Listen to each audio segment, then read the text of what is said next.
ആഹാരം എടുത്ത് കഴിക്കാൻ പോലും പറ്റാത്ത അവസ്ഥ ഉണ്ടാകുന്നു. അവസാനം വീണ്ടും 1.5 വർഷക്കാലത്തെ പരിശോധനയ്ക്കൊടുവിലാണ് അറിയുന്നത് സർജറിക്കൊപ്പം വയറ്റിൽ കത്രിയേറ്റിരിക്കുകയാണ്.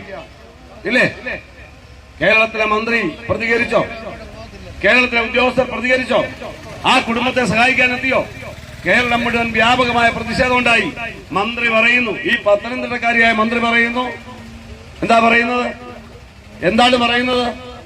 ഒരു കുഴപ്പമില്ലെന്നോ, ആർക്കും കുഴപ്പമില്ലെന്നോ, സർജറിക്ക് വിധേയമായ സ്ത്രീക്ക് കുഴപ്പമില്ലെന്നോ, വയറ്റിൽ കിടക്കുന്ന കത്രിയയ്ക്ക് കുഴപ്പമില്ലെന്നോ?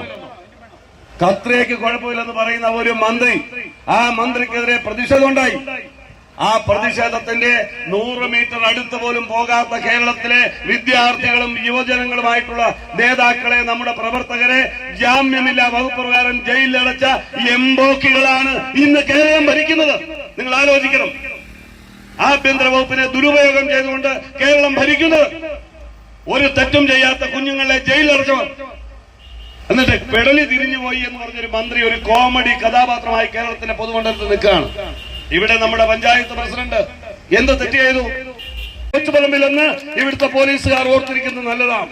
അതുകൊണ്ട് ഒരു ചാവാലിപ്പട്ടിയെ പോലെ ഒരു MLA-യുടെ നിലവാരം എന്ത് എന്ന് തിരിച്ചറിയാതെ പ്രവർത്തിക്കുന്ന കേവലം ഒരു 4-അംഗ ഗുണ്ടയുടെ വാക്കും കേട്ട് 1-2 തവണ MLA ആയി എന്ന ഹുങ്കിൽ കോൺഗ്രസിനെ, ഐക്യജനാധിപത്യ മുന്നണിയെ അങ്ങ് മൂക്കി കയറ്റിക്കളയാമെന്നാണ് വ്യാമോഹമെങ്കിൽ അതിനതിന്റേതായ ഭാഷയിൽ ഞങ്ങൾ തിരിച്ചടിക്കും.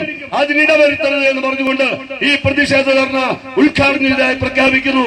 സമരത്തിൽ പങ്കെടുക്കുന്ന മുഴുവൻ പേരെയും അഭിവാദ്യം ചെയ്യുന്നു. നന്ദി, നമസ്കാരം. ജയ് കോൺഗ്രസ്, ജയ് ഐക്യമുന്നണി.